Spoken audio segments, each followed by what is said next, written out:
Good evening. It's just past 6 o'clock. It's Saturday, the 4th of January, 2025. And first of all, let me wish you a very happy new year and our first programme of 2025.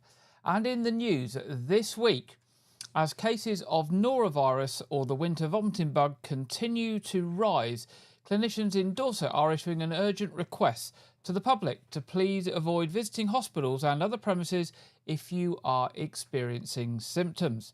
Norovirus is a highly contagious disease and can spread rapidly in healthcare settings, putting vulnerable patients and healthcare workers at risk. Symptoms include sudden onset of nausea, vomiting, diarrhea and abdominal pain, often accompanied by a mild temperature or body aches. By staying away from hospital, if you're symptomatic, you can help prevent outbreaks that may compromise patient safety and overwhelm health and care services. So the simple advice is, if you have symptoms, stay at home, rest, stay hydrated with plenty of fluids, avoid contacts with others until at least 48 hours after your symptoms have stopped. Practice good hygiene, so wash your hands thoroughly with soap and water and hand sanitizer that can keep the virus under control. Clean surfaces regularly with disinfectant.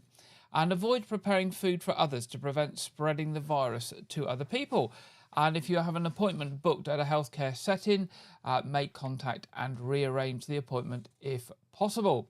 Now, if you need to seek further information and guidance, you can go to the NHS website, www.nhs.uk, and search for norovirus, or you can call 111 for advice. And if you want information on local services, you can go on to the Dorset website for the NHS, www.stayvelldorset.nhs.uk. Now, works are about to start on the Granby Industrial Estate to replace gas pipe work, and the project is expected to last 6 months. This doesn't sound too good news for travellers in that area. There will be a series of temporary traffic lights and road closures on the Granby Industrial Estate on the edge of Weymouth starting next week on Monday and continuing through to the summer. This is so that Southern Gas Networks, or SGN, can replace old metal gas pipes under the road with new plastic pipes. And hopefully the new plastic pipes are designed to last for 80 years. Granby is home to many trade counters and businesses employing lots of staff, and the work is therefore likely to cause major disruption for both people working on the Granby and those trying to get to businesses on the Granby. Work starts on Monday, 6th of January, and it will be done in 8 phases. And the final phase of the project will also see part of Radipole Lane closed. This follows works within the last few months that affected Hampshire Road and Cumberland Drive through the Granby, which were closed southbound for a month so that footpaths could be resurfaced. And actually the second half of these roadworks will also need to be done to finish the pavements on the other side of the road, and these are also expected to take place during the coming year. Now, the phases of the works are as follows. Phase 1, that's January the 6th, that's Cumberland Drive from Albany Road to Cambridge Road, and there'll be two-way lights in place. Then that will go through to Phase 2 on the 10th of February, which is Cumberland Drive junction with Cambridge Roads, where there'll be three-way lights in place. Phase 3, February the 17th, Cambridge Road from Cumberland Drive to Albany Road, and the road will be closed. Phase 4, April the 14th, Cumberland Drive from Cambridge Road to Tecan Way. There'll be two-way lights, and so on through to Phase 8 on June the 2nd. We will keep you updated on these various phases as the works go through. Now, the dates and durations may be subject to change. Obviously, they've got quite a detailed programme in place, but as the works progress and they maybe hit problems, then the dates may fall back, as well as obviously weather and things like that affecting the plan as well. A spokesman for SGN said, "We appreciate roadworks can be frustrating and disruptive for the community. However, the new plastic pipe has a lifespan of approximately 80 years. This means that once a replacement pipe is installed, Weymouth residents and businesses will be able to enjoy the benefits of a safe and reliable gas supply for many years to come." So just be aware, if you're travelling to the Granby in the next 6 months, to allow extra time for your travel. and to avoid doing it during peak times if that is possible. Now, on the morning of the 31st of December, eager fossil hunters were seen rooting through rubble, earth and clay at West Bay following recent rockfalls below the Jurassic Coast cliffs. Not only were they at risk from further falls, but some got very close to the waves and were driven into the beach by gale force winds, and there was a real possibility of being washed out into the sea. So fossil hunters and walkers and other people taking an interest in recent rockfalls are reminded to stay clear of areas of cliff falls, which can be very unstable and dangerous, and further falls can happen without any warning. Weymouth Pavilion has issued a warning to locals about a recent increase in people being sold fake concert tickets for the venue. According to the Pavilion management, there has been a large amount of scammers targeting the Weymouth Pavilion Facebook page. A spokesman for the Pavilion said, "We've recently noticed a significant rise in scammers targeting our Facebook page, pretending to sell tickets for our shows. After checking our booking system, we found that none of these sellers are genuine customers. To protect everyone, we'll assume that anyone attempting to sell tickets on the Facebook page is a scammer. These comments will be hidden and repeat offenders may be banned from the page. The only way to guarantee that tickets are authentic is by purchasing them directly from the Weymouth Pavilion, either on their website at weymouthpavilion.com or by contacting the box office 01305 783 225. If anyone's unsure whether tickets are genuine, they should contact the Pavilion." So the advice there is to buy your tickets direct from the Pavilion on their website, weymouthpavilion.com, or via their box office 01305 783 225, and not via any posts on Facebook, which you could actually end up paying out money and getting something that's absolutely useless and can't be used. Now, this week's appeals from Dorset Police. Detectives from Dorset Police investigating a report of an assault and threats in Weymouth are appealing for witnesses or anyone with information to come forward. Dorset Police received a report at around 7:30 a.m. on Wednesday the 1st of January that two victims, a man and a woman who were sitting in a Fiat Panda in Grosvenor Road, were approached by an unknown man in possession of a hammer at around 6 a.m. earlier in the day. The victims attempted to speak to the man, but it was reported that during the incident the male victim got out of the vehicle and was assaulted and could not get back into the car. It's alleged then that the suspect got into the passenger seat of the Fiat and demanded that the female victim drove him around the town, including to the Esso garage in King Street. The female did not sustain any physical injuries. Following inquiries, a 41-year-old man from Weymouth was arrested on suspicion of assault, false imprisonment, possession of an offensive weapon in a public place, and making threats to kill. He has been released under investigation while inquiries continue. Detective Constable Liam Moss of Dorset County CID said this must have been a frightening incident for the victims and a full and detailed investigation is underway. I'm appealing to anyone who is in the area of Grosvenor Road or King Street during the relevant time period and saw any suspicious activity to please get in touch. I'm particularly interested to speak to anyone who may have captured anything of relevance on either CCTV or dash cam footage. Dorset Police are also asking for assistance with an accident that occurred in White Regis yesterday. At 5:05 a.m. on Friday the 3rd of January, a male cyclist was found with serious injuries in All Saints Road, White Regis. Officers attended along with the ambulance service and road closures were put in place. The injured man, aged in his 30s, was taken to hospital where he remains in a serious condition. His relatives have been informed. At this time, there's nothing to indicate that any other vehicles were involved in the incident. Following inquiries at the scene, the road was reopened at 8:50 a.m. Police Constable Mark Palmer of the road's policing team said, "We are carrying out inquiries to establish the full circumstances of this incident, and we are keen to hear from any witnesses who have not already spoken to the police. I would also urge any motorists who were travelling in the area to please review any dashcam footage to see if they've captured anything that might assist with inquiries." And also, officers from Dorset Police are seeking assistance with a rural burglary in North Dorset. Now, it's a bit out of our area, but I think this is something that may affect people locally because it involves the theft of some puppies that obviously people are very keen to sell and may be sold anywhere within the Dorset area. It's reported that between 10:50 p.m. and 11:10 p.m. on Saturday the 28th of December, entry was gained to a building in the Shroton area and 7 lurcher puppies were stolen from inside. Following extensive inquiries and a media appeal, 3 of the puppies have now been located. Officers have arrested a 28-year-old man from East Dorset and a 22-year-old woman from Wimborne on suspicion of burglary. They have been released on bail and inquiries are ongoing. Police Constable Sebastian Haggard of Dorset Police Rural Crime Team said, whilst the family is overjoyed to have 3 of the puppies home, we're desperately trying to locate the other 4. Should you become aware of their location, we would urge you to get in contact.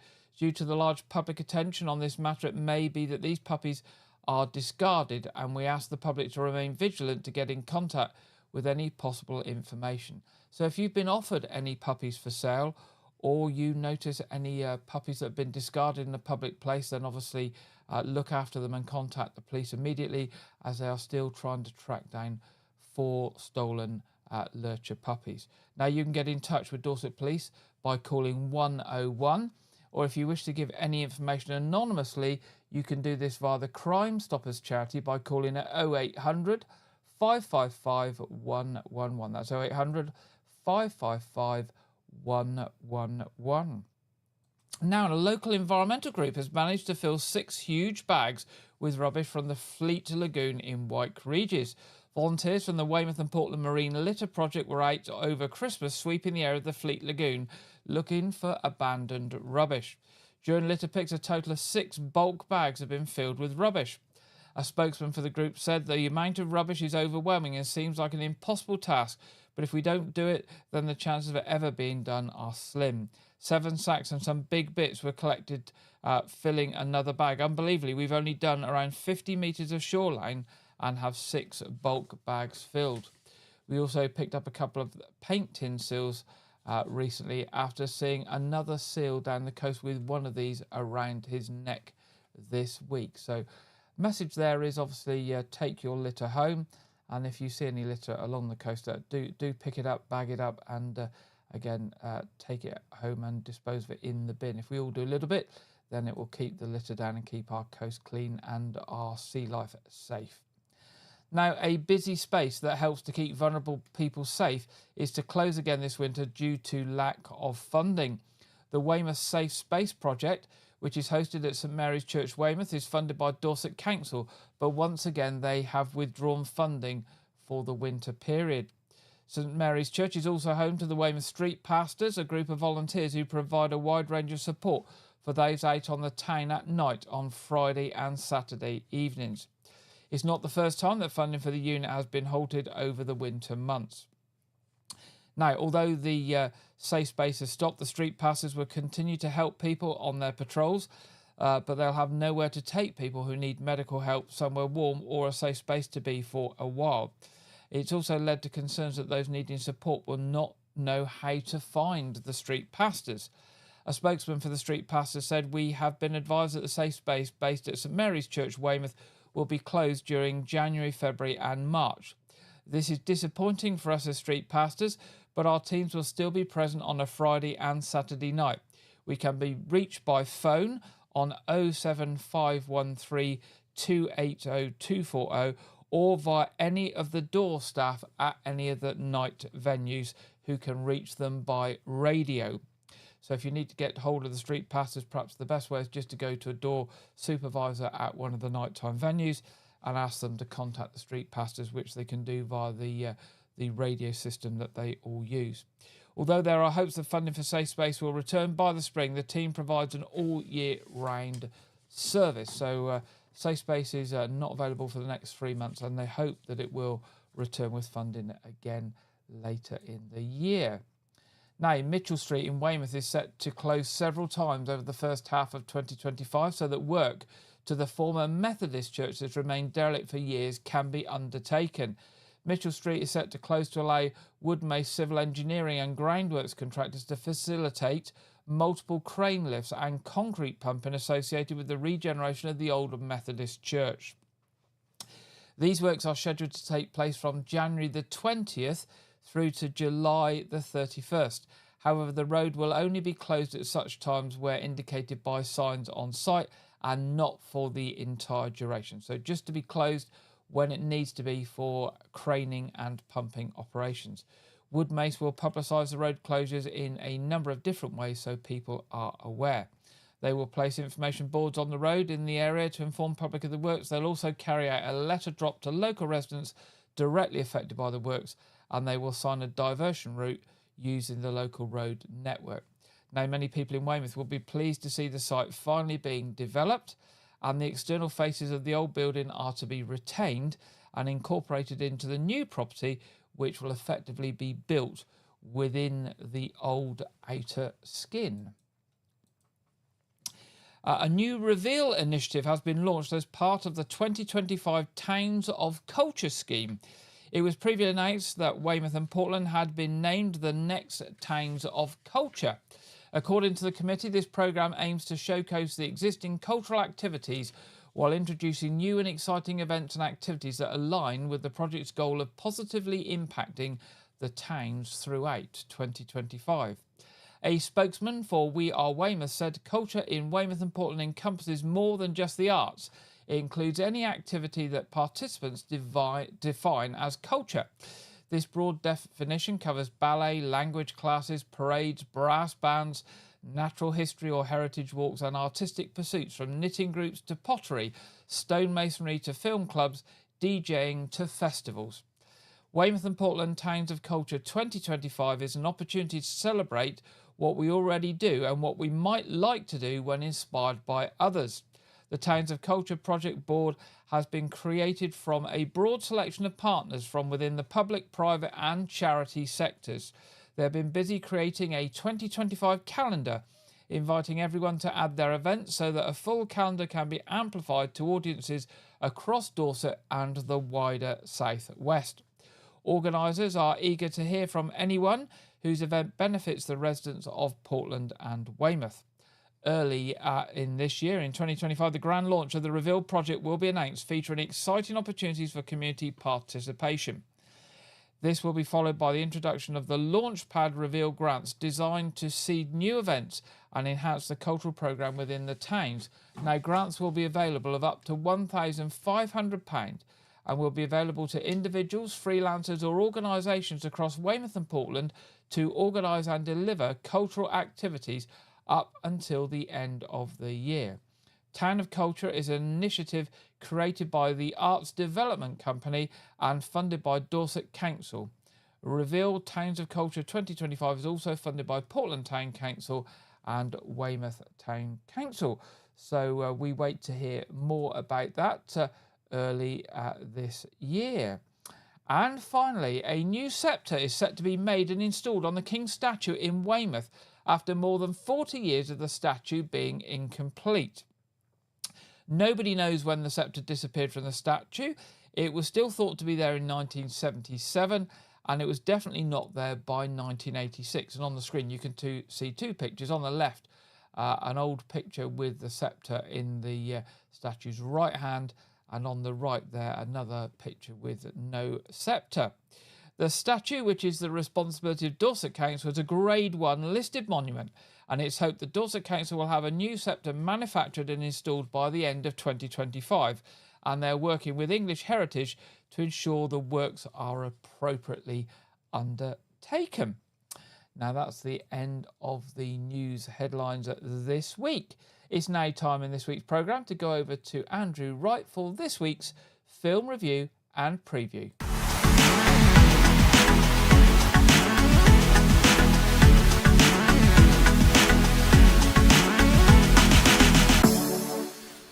Welcome to White Regis TV film review and preview. I'm Andrew Wright. Last weekend, Sonic the Hedgehog 3 officially went wide across UK cinemas for its first full weekend, despite opening on the 21st of December and was continuing to play throughout the week. Don't ask why, I have no idea.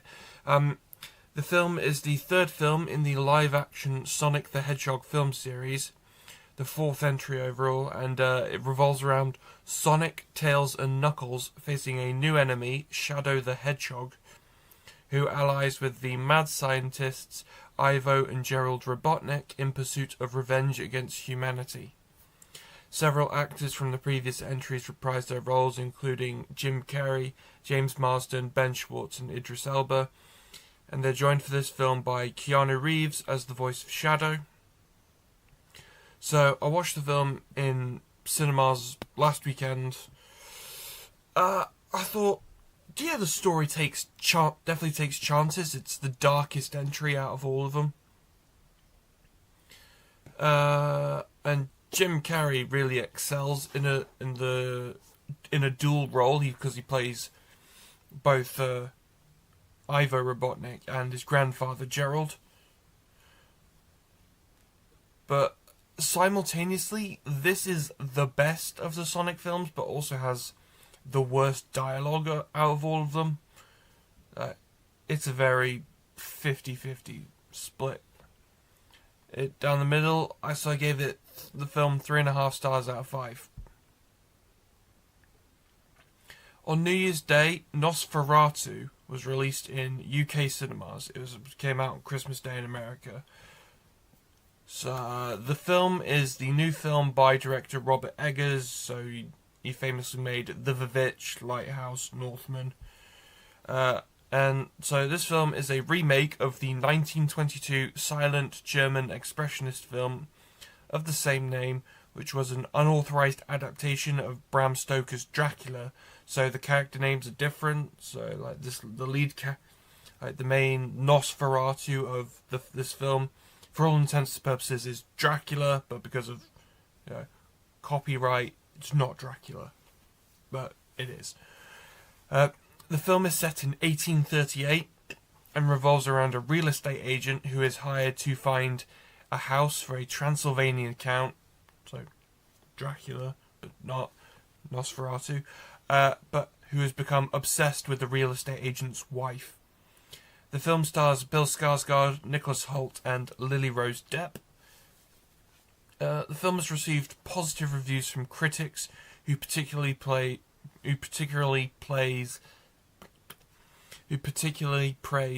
Robert Eggers' directing. So apparently, I've heard that the film makes really good use of darkness. So that not like dark tone, like actual lights off type thing. Nosferatu is in cinemas now. That's all I have for this week, but be sure to check back next week where I'll be previewing Baby Girl. Now back to Gary in the studio. Thank you very much there, Andrew, and we'll be back with Andrew next week as usual. It's now time for the Saturday evening weather forecast from the Met Office, and I think this week we are joined by Greg Dewhurst, hopefully. Hello there, welcome to your latest Met Office forecast. It remains very unsettled through tonight into Sunday across the UK as low pressure dominates this area, bumping into cold air which is in place across the UK, turning to snow, particularly across parts of Wales, northern England, and then pulls away and allows colder air to sink back south again with wintry showers as we head into Monday. So an unsettled picture as we head through Saturday evening. Met Office warnings out for much of the country. Snow and ice across parts of Wales, the Midlands, East Anglia, up into northern England. Particularly northern England could be disruptive as we head through this evening and overnight. Expect some travel disruption as well as the risk of power outages as well, especially as we head into Sunday morning. Amber warnings in force here, up to 40 centimetres of snow possible across some higher ground. Even to lower levels we could see 5 to 10 centimetres, locally a bit more, but there will be some areas that will see rain, and rain is the main feature as we head into the early hours across parts of Wales and southern parts of England. Any snow that fell during the day here will begin to melt as well, and we could see the risk of some flooding. Wintry mix across Northern Ireland and southern Scotland, while as much as central northern parts of Scotland cold and icy here. Some wintry showers in the far north, temperatures falling below freezing, -6 to -8 across the Glens of Scotland once more for many. Temperatures around freezing, just something a little less cold across the far south and southwest.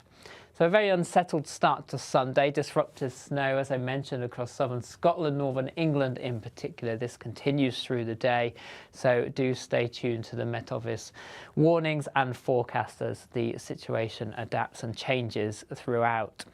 Further rain, which will be heavy across Wales, but a little drier across parts of the Midlands, central southern England, with some showers here. Quite brisk winds developing. A mixture of rain, sleet and snow for parts of Northern Ireland initially, but trying to become a bit drier across the west, and also that reflected across the Highlands as well, with some sunny spells, wintry showers, but further snow across the Moray Firth, down eastern and southern parts of Scotland as well. Icy stretches too.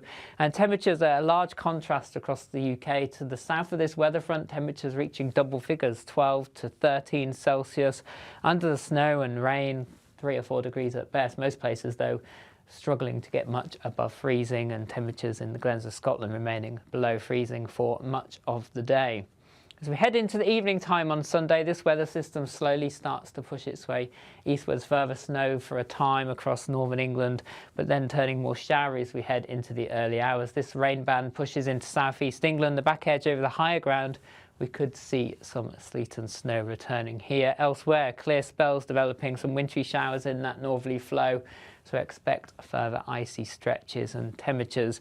Again, towns and cities close to freezing in the countryside, Northern Ireland, Scotland, below freezing. Some icy stretches to start Monday morning. A wet start across the southeast, a risk of some hill snow for a time before this system pulls away. Further wintry showers then pulling their way southwards through the day on Monday. Some sunny spells in between. Any mild air that held on across southern counties of England and Wales through the weekend then pulls away, and it's a much colder feeling day here. Temperatures 5 to 8 degrees at best, and further north 3 or 4 degrees in any bright or sunny spells. Again, a few places staying below freezing all day, and that strong northerly breeze continuing.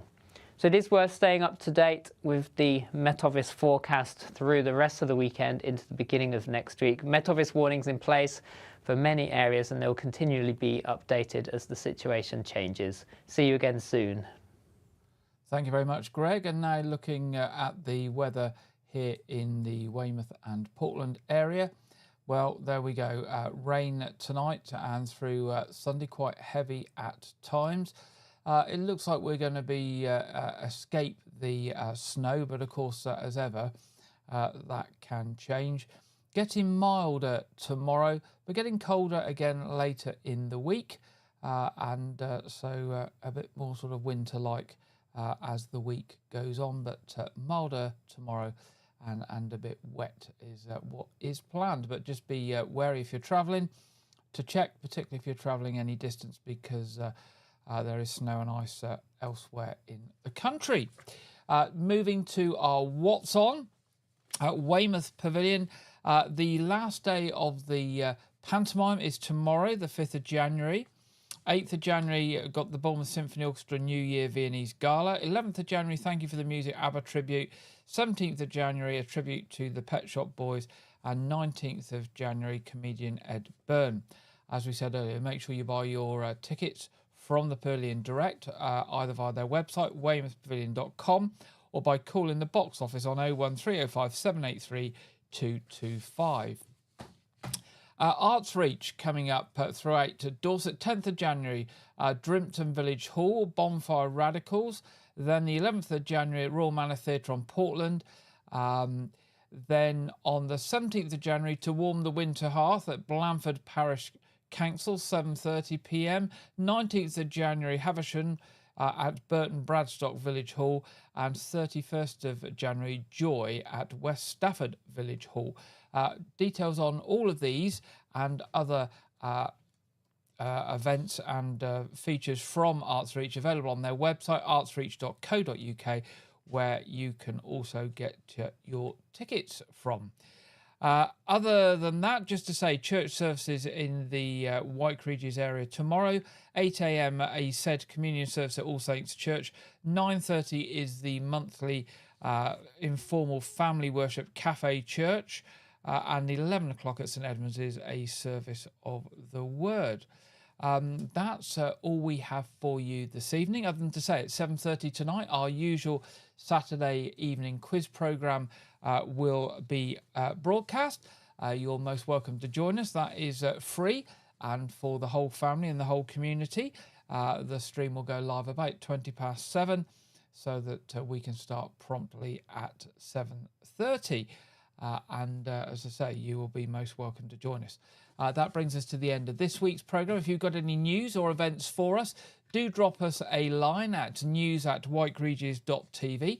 We would love to hear from you. Other than that, to say, enjoy the rest of your weekend. Stay wrapped up in the warm.